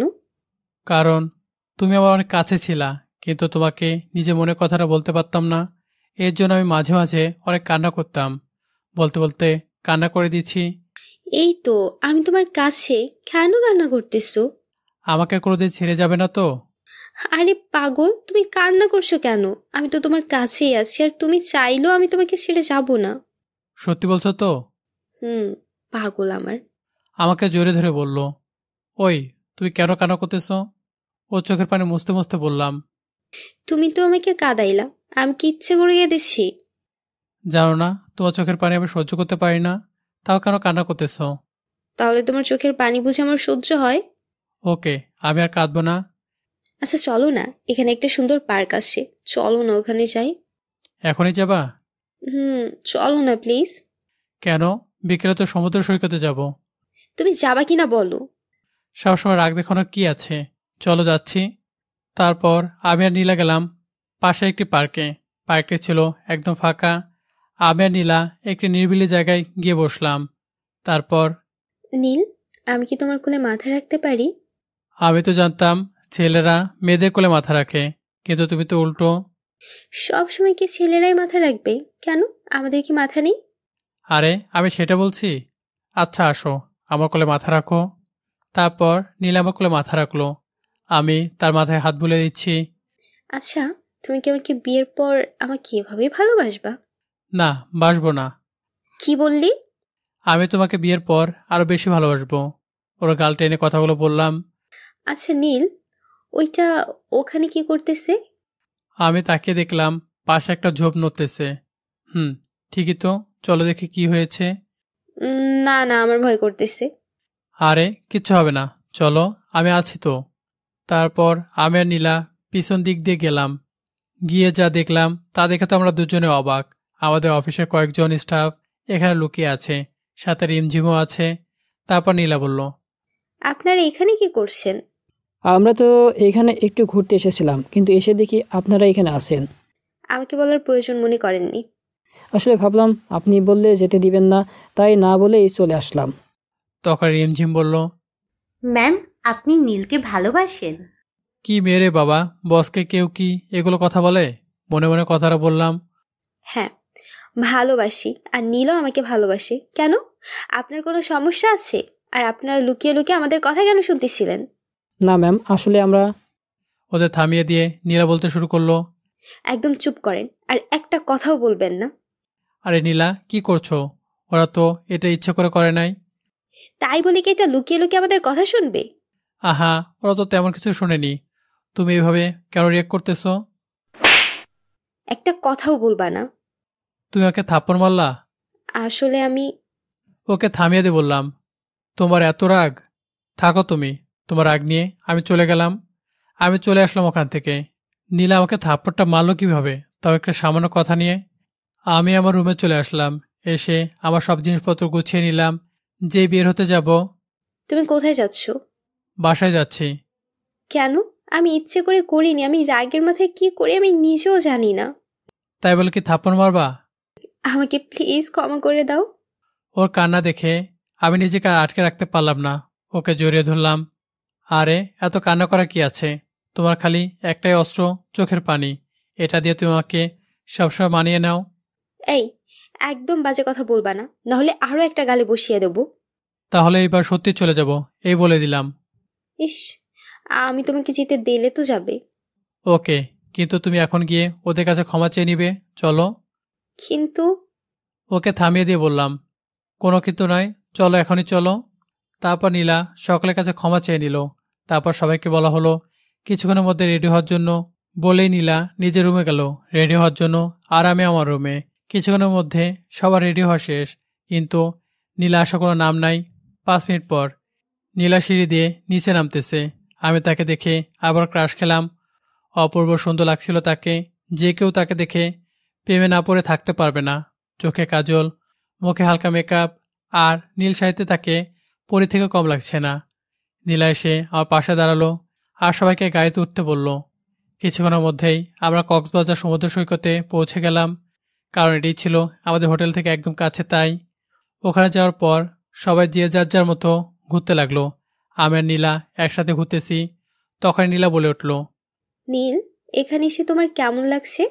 খুব ভালো লাগছে আমার। আর আরও একটা কথা, এই জায়গা থেকে বেশ সুন্দর লাগছে তোমাকে। ও, তাই নাকি? একটু লজ্জা পেয়ে বলল, হ্যাঁ বাবু। বাবু চলো না, সমুদ্রে পানিতে নামবো।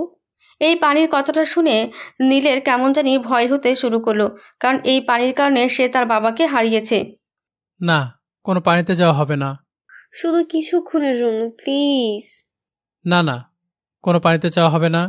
কিন্তু কেন? গেলে কি সমস্যা? সমস্যা আছে, আমি যেটা বলছি সেটা করো, বুঝলা? আচ্ছা, আর বলতে হবে না, যাবো না। মন খারাপ করিও না, এর পেছনে একটা কারণ আছে। তোমাকে আমি অন্য কোনো দিন বলবো, ওকে? আচ্ছা বলিও। নীল চলো, আমরা এই ছাউনিতে গিয়ে বসি। দেখো না, অনেকে বসে আছে, চলো আমরাও একটাতে গিয়ে বসি। আচ্ছা চলো। তারপর আমরা দুজন মিলে একটা ছাউনিতে গিয়ে বসলাম। নীল আমার কাঁধে মাথা রাখলো।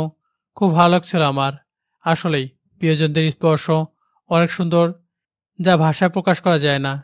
নীল, আমি যদি কখনো হারিয়ে যাই তাহলে তুমি কি করবা? এইটা আবার কেমন প্রশ্ন? যেইটা বলেছি শুধু ওইটার উত্তর দাও। আমি তোমাকে কোনোদিন হারাতেই দিব না। তাহলে হারাবা কি করে? আমার কালে একটা কিস দিয়ে বলল। তাই বাবু? হ্যাঁ বাবু, চলো, অনেক তো ঘোরাঘুরি হলো। আর একটু থাকি প্লিজ, আমার খুব ভালো লাগছে। ওই দেখো, অফিসের সবাই আমাদের খুঁজতেছে। আচ্ছা চলো, কিন্তু পরের দিন আবার আসবো। আচ্ছা বাবা, এখন চলো।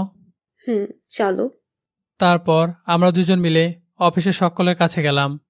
ওখানে গিয়ে সবাই বলল ওরা নাকি আইসক্রিম খাবে, তাই তারা আইসক্রিম আনতে গেল। আমি আর নীলা এক জায়গায় বসে আছি। তখনই আমার ফোনটা বেজে উঠল। আমি ফোনে স্ক্রিনে দেখে তাকিয়ে দেখি আম্মু ফোন করেছে। তাই আমি নীলাকে ওখানে বসিয়ে রেখে আম্মুর সাথে কথা বলার জন্য একটু বাইরে গেলাম। 10 মিনিট পর 10 মিনিট পর নীল ফিরে এলো আর এসে দেখে নীলা এখানে নেই। নীল ভাবলো নীলা হয়তো অফিসের স্টাফদের কাছে গেছে, তাই সে বেশি মাথা ঘামালো না। কিন্তু যখন অফিসের সকলে তার কাছে আসলো তখন সে দেখলো নীলা তাদের সাথে নেই। তারপর নীল বলল, আপনারা এখানে, তো নীলা কই? আমাদের সাথেই তো নীলা ম্যাম ছিল না, আর মামা তো আপনার সাথেই ছিল। আমার একটা জরুরি ফোন এসেছিল, তাই আমি ওকে এখানে বসে রেখে কথা বলতে গিয়েছিলাম। আর এসে দেখি ও এখানে নেই। তাই আমি ভাবলাম আপনাদের কাছে গেছে, কিন্তু এখন তো দেখছি আপনাদের কাছেও নেই। মুহূর্তের মধ্যে সব আনন্দ মাটি হয়ে গেল। সবাই নীলাকে খোঁজার জন্য এদিক সেদিক ছড়িয়ে পড়ল।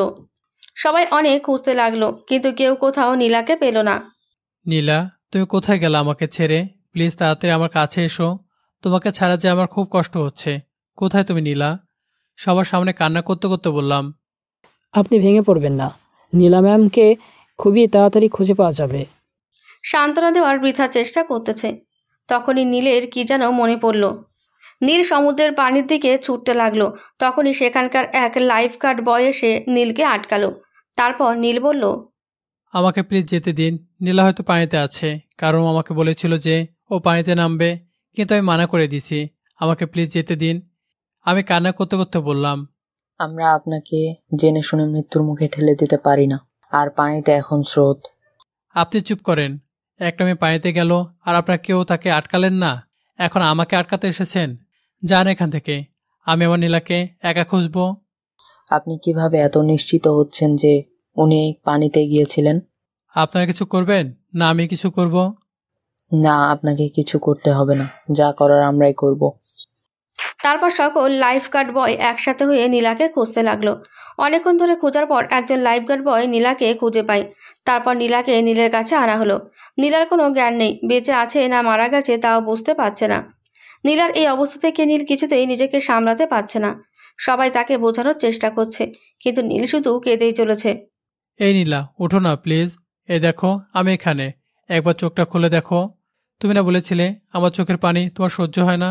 তাহলে আমাকে কেন এখন কাঁদাচ্ছ? আমাকে কেন কষ্ট দিচ্ছ? এই নীলা, উঠো না। একটিবার তুমি চোখটা খোলো। আমি কান্না করতে করতে কথাগুলো বললাম। আপনি প্লিজ নিজেকে সামলান, ওনার কিছু হবে না। আর এক্ষুনি অ্যাম্বুলেন্সে এসে ওনাকে একটা ভালো হাসপাতালে নিয়ে যাবে। আপনারা চুপ করেন, কেউ কোনো কথা বলবেন না। নীলার এই অবস্থার জন্য আপনারা দায়ী। আপনারা যদি নীলাকে পানিতে যাওয়া থেকে আটকাতেন তাহলে আজকে নীলার এই অবস্থা হতো না। যদি নীলা কিছু হয়েছে না, তাহলে আমি আপনাদের ছাড়বো না। আপনি প্লিজ এভাবে বলবেন না। আমরা মানছি আমাদের ভুল হয়েছে। কথা বলা তার শেষ না হতেই অ্যাম্বুলেন্স এসে যায়। আমরা নীলাকে ভালো একটা হাসপাতালে নিয়ে যাই। ডাক্তার নীলাকে অপারেশন থিয়েটারে নিয়ে গেছে।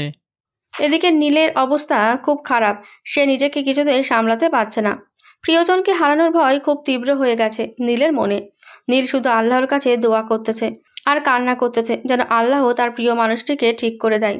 এদিকে অফিসের সকল স্টাফও অনেক চিন্তা করছে। তারাও নীলের এইরূপ অবস্থায় কিছুটা দুঃখিত।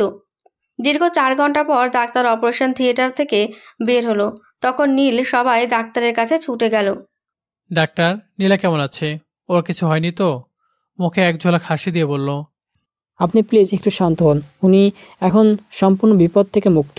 আপনারা ওনাকে ঠিক সময় হাসপাতালে নিয়ে এসেছেন বলেই আমরা তাকে বাঁচাতে পেরেছি।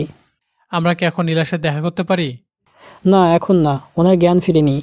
যখন জ্ঞান ফিরবে তখন আপনারা ওনার সাথে দেখা করতে পারবেন।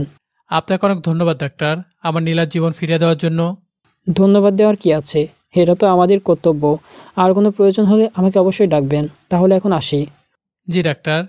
সবার মুখে এমন এখন একটু হাসি রয়েছে, আর নীলও এখন অনেকটা স্বাভাবিক হয়ে গেছে। সবাই নীলার জ্ঞান ফেরার জন্য অপেক্ষা করতে লাগলো। নীলার কাছে নীলার হাত ধরে বসে আছে আর অপেক্ষা করছে কখন নীলার জ্ঞান ফিরবে। নীলার জ্ঞান ফেরার পর, নীল, এই নীল, নীলা, তুমি এখন কেমন আছো? আমি এখানে কেন? আর তোমাকে এমন দেখাচ্ছে কেন? মনে হচ্ছে খুব কেঁদেছো। তুমি চুপ করো। তোমাকে কত বললাম পানিতে যেও না, কিন্তু তুমি আমার কোনো কথা শুনলে না। তোমার যদি এখন কিছু হয়ে যেত তাহলে আমার কি হতো? কান্না করতে করতে কথাটা বললাম। তুমি প্লিজ কান্না করিও না। আমি আর এমন করব না, তোমাকে কথা দিলাম। আসলে তুমি যখন কথা বলার জন্য দূরে গেলা, তখন আমি দেখলাম একটি ছোট ছেলে পানিতে ডুবে যাচ্ছে। তাকে বাঁচাতে গিয়ে একটি বড় স্রোত আসে, আর তারপর আর কিছু মনে নেই। তোমার কিছু হয়ে গেলে আমি কিভাবে বাঁচতাম বলো? তুমি কি একবার আমার কথা ভাবলে না? আমি কি জানতাম এমন হবে? আর আমি তোমাকে কখনো ছেড়ে যাব না, কথা দিলাম। আমাকে জড়িয়ে ধরে বলল, না তুমি মিথ্যুক, তোমার কোনো কথা আমি মানব না। আমি বললাম তো আর কখনো করব না। আমার চোখের পানি মুছতে মুছতে বলল, এইটাই তোমার শেষ সুযোগ বলে দিলাম। ওকে বাবু। চুপ করো, আমি তোমার বাবু না। ওই, তুমি আমার বাবু, বুঝলা? না, আমি তো ছোট্ট বাবু, তাই কিছু বুঝি না। ওলে বাবা, আমার বাবুটা তো দেখছি রাগ করতেছে। আসো, আমি তোমার রাগ কমিয়ে দিচ্ছি। এটা বলার সাথে সাথে নীলা আমাকে তার কাছে টেনে নিল। আর যখনই ও আমাকে কিস করতে যাবে তখনই আমি তাকে সরিয়ে দিয়ে বললাম, না, এখন আর এগুলো হবে না, তুমি আগে সুস্থ হও তারপর। প্লিজ, শুধু একটা। না, এখন না, আমি তো বললাম সুস্থ হও তারপর দিব। তোমাকে কিভাবে রাজি করাতে হয় সেটা আমি ভালো করেই জানি। আচ্ছা, আব্বু আর আম্মু কি আসছে? না, আমি ওদের কিছু বলিনি, না হলে ওনারা খামাকা টেনশন করবে। ভালো করেছো। আচ্ছা, তুমি কি এখানে একা? না, অফিসের সবাই আছে। তাহলে ওরা কই? সবাই বাইরে আছে। কথাটা বলা শেষ না হতেই সবাই এক এক করে ভিতরে ঢুকলো। ম্যাম, আপনি কেমন আছেন এখন? আলহামদুলিল্লাহ, এখন একটু ভালো আছি। শুনে খুব ভালো লাগলো। আপনার এই অবস্থা দেখে তো নীল খুবই শক্ত হয়ে গিয়েছিল, আর ওনাকে কিছুতেই আটকাতে পারছিলাম না। শুধু নীলা নীলা করে কান্না করেই যাচ্ছিল। পাগল একটা। আচ্ছা ম্যাম, আপনি রেস্ট নিন, আমরা সবাই হোটেলে যাচ্ছি। আচ্ছা যান, পরে আবার আসিয়েন। ওকে ম্যাম, তাহলে আমরা এখন আসি। সবাই চলে যাওয়ার পর, ওই সবার সামনে এইভাবে আমাকে পাগল বললা কেন? তুমি পাগল, শুধু আমার পাগল, আর কারো না। এই বলে নীলা আমাকে জড়িয়ে ধরে কিস করতে লাগলো। তারপর, আরে তোমার কি এইটা ছাড়া কোনো কাজ নাই নাকি? না নেই, আমি আমার বাবুকে কিস দিছি। তোমার তাতে কি? তাহলে আমি কি মঙ্গল গ্রহ থেকে এসেছি? আমি কি জানি? তোমাকে জানতে হবে। এই, আমরা এখান থেকে কবে যাব? ডাক্তার কাল সকালে রিলিজ দিয়ে দিবে, শুধু রাতটা এখানে থাকতে হবে। ওকে, আমার তো বন্ধ হয়ে আসতেছে এখানে। এখন খাবারটা খেয়ে নাও দেখি, না হলে ওষুধগুলো খেতে পারবা না। আমার একটা শর্ত আছে, তাহলে আমি খাবার খেতে পারি। উফ, বলো কি সত্য? আমাকে খাইয়ে দিতে হবে, তাহলেই আমি খাবো, না হলে খাবো না। কেন, তোমার কি হাত কেটে গেছে যে তোমাকে খাইয়ে দিতে হবে শুনি? কেন, হাত কাটলে বুঝি খাইয়ে দিবা? এটা বলার সাথে সাথে নীলা পাশে একটা ছুরি দিয়ে নিজে হাত কাটতে যাচ্ছিল। আমি ওকে আটকে দিয়ে বললাম, আরে তুমি কি পাগল হয়ে গেলে নাকি? তুমি বললা হাত কাটা থাকলে খাইয়ে দিবা, তাই হাত কাটতে যাচ্ছিলাম। এইটা কি কোনো কথা হলো? ওকে, আমি খাইয়ে দিচ্ছি, এদিকে আসো। আমার বাবুটা খুব ভালো। এখন খেয়ে নাও। খাওয়া শেষ হওয়ার পর তুমি এখন ঘুমিয়ে পড়ো। বাবু, তুমি কি আমার সাথে ঘুমাবা আজকে প্লিজ? কিন্তু এতটুকু বেডে তোর ঘুমাতে কষ্ট হবে, তার চেয়ে ভালো তুমি এখানে ঘুমিয়ে পড়ো, আমি বরং ওখানে ঘুমিয়ে পড়তেছি। না, আমি তোমার বুকের উপর মাথা রেখে ঘুমাবো, প্লিজ বাবু। আচ্ছা, কি আর করার, ওর পাশে গিয়ে শুয়ে পড়লাম। তারপর নীলা আমার বুকের উপর মাথা রাখলো আর ঘুমিয়ে গেল। আমাকে এমনভাবে জড়িয়ে ধরে আছে যেন মনে হচ্ছে আমাকে ছেড়ে দিলেই আমি কোথাও পালিয়ে যাব। মেয়েটা একদম ছোট বাচ্চাদের মতো করে ঘুমাচ্ছে। তাকে দেখতে কোনো পরি থেকে কোনো অংশ কম লাগতেছে না। আমি যেই ওর কপালের উপর থেকে চুলগুলো সরাতে যাব, ঠিক তখনই ও জেগে গেল। ওই, কি করছো? আরে তুমি ঘুমাও না এখনো? না, মনে আছে আজকে সকালে কি বলছিলাম। তোমার এখনো মনে আছে কি বলেছিলাম? আমার বাবু আমাকে একটা কথা বলছে, আর আমার মনে থাকবে না তা কি করে হয়? এখন তাড়াতাড়ি করে দাও তো, আমি ঘুমাবো। বাবু, এখন না প্লিজ, আমি খুব ক্লান্ত, আমি এখন ঘুমাবো। না, আমি কোনো কথা শুনবো না। এই বলে নীলা বুকের উপর থেকে মাথা উঠিয়ে আমার দিকে এগিয়ে আসলো। আমি ওকে এইভাবে দেখে বুঝে গেলাম যে আমি ওকে আর থামাতে পারবো না, তাই আমিও তার কাজে রেসপন্স দিতে লাগলাম। নীলাটার গোলাপি ঠোঁটগুলো নিয়ে আমার ঠোঁটের দিকে এগিয়ে আসতে লাগলো। আমার ঠোঁটের সাথে তার ঠোঁট এক করে দিল। আর ছাড়া কোনো নাম নেই। এদিকে আমার অবস্থা বেশ খারাপ হয়ে যাচ্ছে। আমি কোনো মতো ওকে আমার থেকে সরিয়ে নিলাম। সরিয়ে দেওয়ার পর ওই, এইটা কি হলো? আর একটু হলেই তো মরে যেতাম। না, তা কি করে হয় বলো? আচ্ছা, তাহলে এখন ঘুমাও, কাল আবার সকালে যেতে হবে। বাবু, তুমিও ঘুমাও। তারপর আমি আর নীলা সেদিনকার মতো ঘুমিয়ে পড়লাম। কাল সকালে আমি নীলার আগে ঘুম থেকে উঠে গেছি। নীলা একদম বাচ্চাদের মতো ঘুমিয়ে আছে, এক পা আমার গায়ের উপরে, আরেক পা বিছানার উপরে, আর আমার বুকে মাথা রেখে ঘুমিয়ে আছে। আমি শুধু ওদিকে তাকিয়ে আছি। এর মাঝেই নীলা জেগে গেল। আমাকে এইভাবে তাকিয়ে থাকতে দেখে ও আমাকে বলল, এভাবে তাকিয়ে আছো কেন? আমি একটা পরীকে দেখতেছি। তাই নাকি? তো কে সে ওই পরি? কে আবার? আমার বাবুটা। ও মা, তাই নাকি? এখন রেডি হয়ে নাও, আমরা এখন হোটেলে যাব। আমি ডাক্তারকে সব বলে দিয়েছি, উনি আমাকে তোমায় নিয়ে যেতে বলেছে। ওকে। তারপর নীলা ফ্রেশ হওয়ার জন্য গেল, আর আমি গেলাম ডাক্তারের কাছে রিলিজ পেপার নেওয়ার জন্য। ওনার একটু খেয়াল রাখবেন। জি, অবশ্যই রাখবো ডাক্তার। গুড। আপনারা এখন যেতে পারেন। তারপরে আমি নীলাকে নিয়ে হোটেলে আসলাম। আমি নীলাকে তার রুমের মধ্যে দিয়ে যেই আমি ও রুম থেকে বের হব, তখন নীলা আমাকে বলল, নীল, কই যাও? আমি আমার রুমে যাচ্ছি। কেন? আমার কাছে থাকো না প্লিজ। না, মানুষ দেখলে কি বলবে? কে কি বলে বলুক, আমার তাতে কোনো যায় আসে না। তুমি আমার কাছে থাকলে আমার ভালো লাগে, তাই বলছি, প্লিজ। তুমি সব সময় আমাকে অনুরোধ করে আমার কাছ থেকে তুমি সবকিছু আদায় করে নাও। আমি যেদিন থাকবো না সেদিন কার কাছ থেকে এগুলো আবদার করবা? এই কথাটা বলার সাথে সাথে নীলা আমাকে ধুম করে এসে জড়িয়ে ধরল। জড়িয়ে ধরে কান্না করতে লাগলো। আর কোনো দিন এই কথাটা বলবা না। যদি বলেছো তাহলে আমি তোমার খবর করে ছাড়বো, এই বলে দিলাম। আমি তোমাকে ছাড়াই অচেনা পৃথিবীতে খুব একা হয়ে যাব। আমি তোমাকে হারানোর ব্যথা সহ্য করতে পারবো না, তাই এই কথা দ্বিতীয়বার তোমার মুখে যেন না শুনি, বলে দিলাম। আরে বাবা, আমি এমনি কথা বললাম, এতে কান্না করা কি আছে? আমি তো তোমাকে ছেড়ে কোথাও যাব না, পাগল মেয়ে একটা। নীলা চোখে পানি মুছতে মুছতে বললাম। আমি পাগল, শুধু তোমার পাগল, বুঝলা? বাবু, বুঝেছি। ওকে, তাহলে তুমি ফ্রেশ হয়ে আসো, আমি বাকি অফিসের স্টাফদের সাথে একটু কথা বলে আসি। ওকে যাও, আমি ফ্রেশ হয়ে আসতেছি। ওকে যাও, আমি ফ্রেশ হয়ে যাচ্ছি। এই বলে আমি আমার রুমে চলে আসলাম। আর নীলা গেল বাকি স্টাফদের সাথে দেখা করতে। আমি ওয়াশরুমে গিয়ে ফ্রেশ হয়ে নিলাম। তারপর নীলার কাছে গেলাম। নীলা সকলকে বলল রেডি হয়ে বাসা যাওয়ার জন্য, কারণ আজকে আমাদের ট্যুরের 3য় দিন শেষ। আমি আমার রুমে গিয়ে নিজের কাপড় গুছাতে লাগলাম। তখন নীলা আমার রুমে আসলো। এই বাবু, কি করতেছো? তোমার কি চোখ নাই? কেন? তুমি বললে কি হবে? আজকে আমরা চলে যাব, তাই আমি জিনিসপত্র গুছিয়ে নিচ্ছি। ওইটা তো জানি।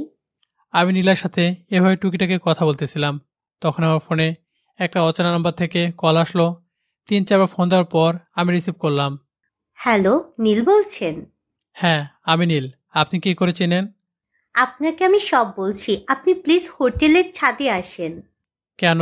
আর আপনার কণ্ঠটা আমার খুব চেনা চেনা লাগতেছে। আপনি ছাদে আসুন, আমি সব বলছি। ওকে, আপনি ওয়েট করেন, আমি যাচ্ছি। অচেনা মেয়েটির সাথে কথা শেষ হওয়ার পর কে ফোন করেছিল? আমি জানি না, কিন্তু একটি মেয়ে ফোন করেছিল। কি? মেয়ে ফোন করেছিল? আরে, তুমি রেগে যাচ্ছ কেন? উনি আমাকে ফোন করে ছাদে রেখেছে, কি যেন বলবে, এই জন্য। তাহলে যাও, ওর সাথে গিয়ে প্রেম করো। আরে, তুমি রাগ করতেছো কেন? আমি শুধু ওনার সাথে দেখা করতে যাব, প্রেম করতে যাব না, বুঝলা? আমিও তোমার সাথে যাব, চলো। কিন্তু আমাকে থামিয়ে দিয়ে বললো। কোনো কিন্তু না, তুই এখন চল। কি আর করার, ফেসে গেলাম আমি। তারপর আর কি, নীলাকে নিয়ে ছাদে গেলাম। আমি যখন ছাদে গেট দিয়ে ঢুকবো, তখন নীলা বলল, আমি এখানে লুকিয়ে আছি, তুমি যাও। আর কোনো রকম যদি লুচ্চামি করছিস না, তাহলে ওখানে গিয়ে গালের মধ্যে একটা বসিয়ে দেব। ওকে ওকে যাচ্ছি। এত কিছু বলতে হবে না, আমি সব বুঝি। তা তো আমি দেখতেই পাচ্ছি, লুচ্চা একটা। তুমি এখন এখানে দাঁড়িয়ে আমার সাথে ঝগড়া করবে? না, এখন যাও। তারপর আমি ছাদে ঢুকলাম। আমি গিয়ে দেখি একটি মেয়ে ছাদের রেলিং ধরে দাঁড়িয়ে আছে। আমার আসার উপস্থিতি টের পেয়ে মেয়েটি বলল, আপনি এসেছেন? আরে, গলার আওয়াজ তো খুব চেনা চেনা মনে হচ্ছে। মনে মনে বললাম কথাটি। এসেছি। এখন বলুন, কি বলবেন? এই কথা বলার পর মেয়েটি আমার দিকে ঘুরে তাকালো। আমি তো দেখে বড় ধরনের শখ খেলাম। এটা আর কেউ না, রিমঝিম। আমি ওকে দেখে বললাম, আরে রিমঝিম, তুমি? হ্যাঁ, আমি তোমাকে এখানে ডেকেছি। কিন্তু এই সময় এভাবে ডাকার কারণ কি? আর এমন কি কথা আছে যে তুমি আমাকে ছাদে রাখলা? নীল, আমি তোমাকে সে প্রথম দেখাতেই ভালোবেসে ফেলেছিলাম, কিন্তু বলার মতো সাহস হয় নাই। কিন্তু আজকে যখন নীলা ম্যামের প্রতি তোমার এত ভালোবাসা দেখলাম, তখন আমি সত্যি অবাক হয়ে গেছিলাম। হয়তো আমি অনেক দেরি করে ফেলেছি, কিন্তু এই বেহায়া মন যে কিছুতেই মানে না। আমি আমার মনকে অনেক বোঝানোর চেষ্টা করেছি, সে কিছুতেই মানেনি। তাই তোমাকে সব সত্যি কথাগুলো বলার জন্য এখানে ডেকেছিলাম, কারণ সবার সামনে তো এগুলো বলা যাবে না। এখন অনেকটা হালকা লাগছে, এই কথাগুলো তোমাকে সাহস করে বলতে পেরেছি এই জন্য। জানো নীল, আমি তোমাকে নিয়ে অনেক কবিতা লিখেছিলাম, একদিন সময় করে তোমাকে সব শোনাবো। কেন যে আমি তোমাকে এত ভালোবাসলাম। আমি আগে থেকে বুঝতে পেরেছিলাম যে তুমি আমাকে ভালোবাসো। কিন্তু রিমঝিম, ভালোবাসা দুটি মনের মিলের মাধ্যমে হয়। আমি আর নীলা একে অপরকে ভালোবাসি। আর বড় কথা হলো, কালকে আমরা গিয়ে আমাদের পরিবারকে সবকিছু জানাবো। তুমি চাইলে আমার বেস্ট ফ্রেন্ড হয়ে থাকতে পারো। কিন্তু নীল, আমি যে তোমাকে খুব ভালোবাসি। এখন করার মতো কিছু নাই। তুমি কি সব সময় আমার বিপদে আপদে আমার পাশে থাকবে, একজন ভালো বন্ধুর মতো? অবশ্যই থাকবো। নীল, তুমি কি আমার একটি ইচ্ছে পূরণ করবা প্লিজ? আচ্ছা বলো, কি ইচ্ছে? আমি তোমাকে শুধু একবার জড়িয়ে ধরতে চাই। কিন্তু শুধু একবার নীল। আমাকে কিছু বলতে না দিয়ে আমাকে সে জড়িয়ে ধরলো। এদিকে নীলাকে রিমঝিম জড়িয়ে ধরেছে। এটি দেখে নীলা একদম রেগে আগুন। নীলা এসব না দেখতে পেরে চলে গেল, কারণ ওখানে আর কিছুক্ষণ থাকলে ও কি করতো সে নিজেও জানতো না। এই ছাড়ো, নীলা এখানেই আছে। সরি, আসলে নিজেকে সামলাতে পারিনি। এখন নিচে চলো। তারপর আমি আর রিমঝিম নিচে গেলাম। নিচে যাওয়ার পর রিমঝিম গেল ওর রুমে, আর আমি গেলাম আমার রুমে। যে ভয়টা করতেছিলাম ঠিক সেটাই হলো। নীলা আমার রুমে এক লাঠি হাতে নিয়ে বসে আছে। আমাকে রুমে আসতে দেখে বলল, আসো, তোমার জন্য অপেক্ষা করছিলাম। মনে হয় আজকে কপালের দুঃখ আছে। মনে মনে কথাটা বললাম। কি কথা কি কানে যায় না? তুমি তুমি এখানে? কেন, আমাকে দেখে অবাক হওয়ার কি আছে? না মানে কিছু না। এদিকে আসো। না মানে, আমাকে আর কিছু বলতে না দিয়ে নীলা আমাকে এক ধাক্কায় বিছানায় ফেলে দিল আর বলতে লাগলো, তুই ওকে কেন জড়িয়ে ধরেছিলি? আমি ইচ্ছে করে করিনি, ওই তো আমাকে জড়িয়ে ধরলো। তাই বলে কি তুই ওকে জড়িয়ে ধরবি? আমি স্পষ্ট নীলার চোখের কোণে পানি দেখতে পাচ্ছি। এই মেয়েটার চোখে যে এত পানি কোথা থেকে আসে আমি কিছুই বুঝতে পারি না। আরে, তোমার চোখে পানি কেন? চুপ কুত্তা, এখন আমাকে কাঁদিয়ে বলছিস আমার চোখে পানি কেন? আমার বুকে মারতে মারতে বলল, আচ্ছা বাবা, আমি তোমাকে ছাড়া আর কোনোদিন কাউকে জড়িয়ে ধরবো না, ওকে? না, আমি আজকে তোমার কোনো কথা শুনবো না। কেন? তোমাকে শাস্তি পেতে হবে। আচ্ছা বলো, কি শাস্তি দিবা আমাকে? একটা কাজ করতে হবে। কি কাজ বলো, আমি করতে রাজি আছি। কাল তুমি তোমার আম্মুকে নিয়ে আমার বাসায় আসবা। কেন? আম্মুকে কেন নিয়ে আসবো? কারণ আমি তোমাকে নিজের করে পেতে চাই। কোনো তৃতীয় পক্ষ এসে তোমাকে নিয়ে যাবে তা আমি কিছুতেই হতে দেব না, বলে দিলাম। তাই তুমি কালই আমাদের বাসায় আসবা। আমি আমার আব্বুকে সব বলে দিচ্ছি। তুমি তোমার আব্বুকে সব বলে দিছো? বলেছি। এতে অবাক হওয়ার কি আসছে? ওকে বাবা, যাব। এখন খুশি তো? এখন রেডি হয়ে নাও, আমাদের এক্ষুনি একটি বাস এসে নিয়ে যাবে বাসায় যাওয়ার জন্য। ওকে, তুমি তাহলে যাও, আমি ফ্রেশ হয়ে নেই, তারপর সব গুছিয়ে নিব। ওকে, আমি যাচ্ছি, কিন্তু একটা কথা মাথায় রাখিও, ওই রিমঝিমের থেকে দূরে দূরে থাকবা, ওকে আমার একদম পছন্দ না। ওকে বাবা, এখন যাও, আমি ফ্রেশ হব প্লিজ। মনে থাকে জানো। ওকে, তাহলে এখন ফ্রেশ হও, আমি যাচ্ছি। এই বলে নীলা চলে গেল। কিন্তু যাওয়ার সময় একবার চোখ মেরে চলে গেল মেয়েটার মাথায় সবসময় শয়তানের বুদ্ধি ঘুরপাক করে। আমি তো কিছু বুঝতে পারি না কখন কি যে করে। আমি আর কিছু না ভেবে ওয়াশরুমে চলে গেলাম। ফ্রেশ হওয়া শেষে আমি সকল কিছু গুছিয়ে নিলাম আর নীল একটা পাঞ্জাবি পরে নিলাম। তখন নীলার ফোন। ওই, তুমি কোথায়? তাড়াতাড়ি আসো, আমি অপেক্ষা করতেছি। ওকে, তুই 2 মিনিট থামো। আমি ফোনটা কেটে দিয়ে নিচে গেলাম আর নীলার কাছে গেলাম। আমি এতক্ষণ ধরে বুঝতে পারি না যে নীলা এতক্ষণ আমার দিকে তাকিয়েছিল। আমি তো বুঝলাম না এভাবে তাকিয়ে থাকার কারণ কি। আমি বললাম, আরে আমি কি ভূত? যেভাবে তাকিয়ে আছো মনে হচ্ছে গিলে খাবা। নীল, তোমাকে নীল রঙের পাঞ্জাবিতে অনেক সুন্দর লাগছে। আমি ওইটাই দেখতেছিলাম। হয়েছে, এখন চলো, দেরি হয়ে যাবে বাসায় ফিরতে। চলো। আমার কথায় ওর ঘোর কাটলো। তারপর আমি আর নীলা বাসের ভিতরে গেলাম। বাসের ভিতরে গিয়ে একই কাহিনী। বাসের ভিতরে সবাই আমার দিকে তাকিয়ে আছে। আমিও এতক্ষণ নীলার দিকে একদম তাকাই নেই। নীলও একটা নীল শাড়ি পরেছে, এই জন্য আমার আর নীলার দিকে সবাই এভাবে তাকিয়ে আছে। অবশেষে একজন বলে উঠল, আপনাদের দুজনকে খুব ভালো লাগছে, যা ভাষায় প্রকাশ করা সম্ভব না। আমরা একদম নীরব হয়ে গেছি। কি বলবো কিছু ভেবে পাচ্ছি না। আমরা আর কিছু না বলে বাসের সিটে বসে পড়লাম। বাস চলছে তার আপন গতিতে। আমি আর নীলা টুকটাকি কথা বলতেছিলাম। এমন সময় নীলা বলল, নীল, আমার না খুব ঘুম লাগতেছে। ওকে, ঘুমাও। আমি তোমার কাঁধে মাথা রেখে ঘুমাবো। এই বলে নীলা তার মাথা আমার কাঁধে রেখে ঘুমানোর চেষ্টা করতে লাগলো।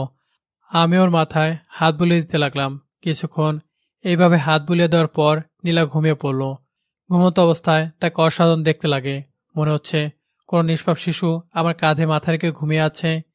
বাসের জানালা দিয়ে চাঁদের আলো সে তার মুখের উপর পড়ছে।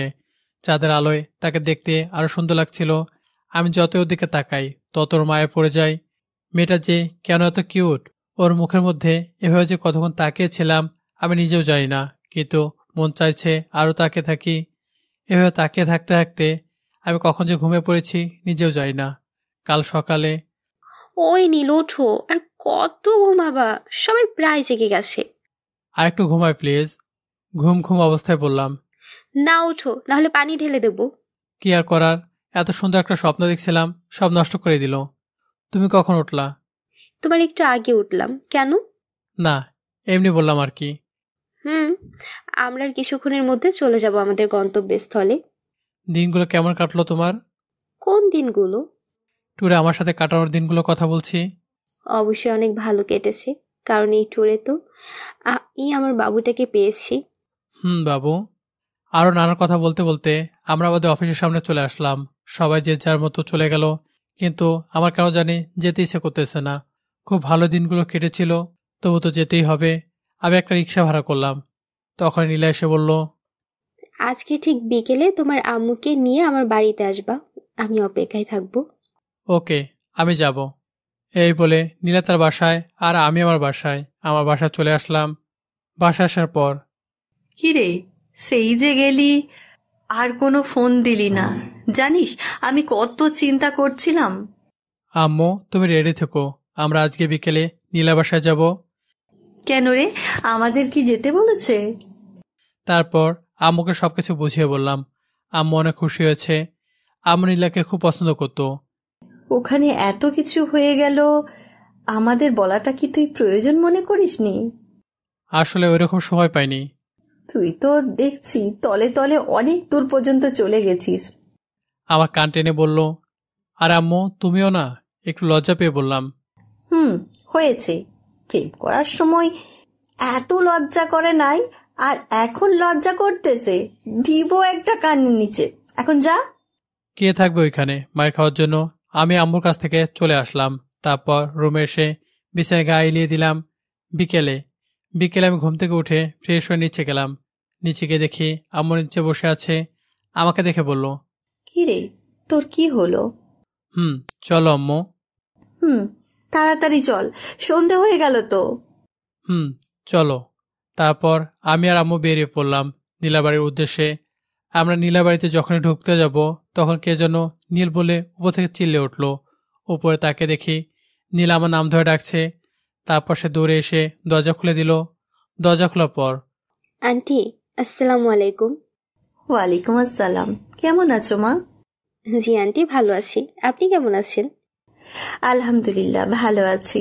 আর শোনো, এখন থেকে মা বলে ডেকো, কেমন? জি অবশ্যই ডাকবো। লজ্জা একটু লাল হয়ে গেছে।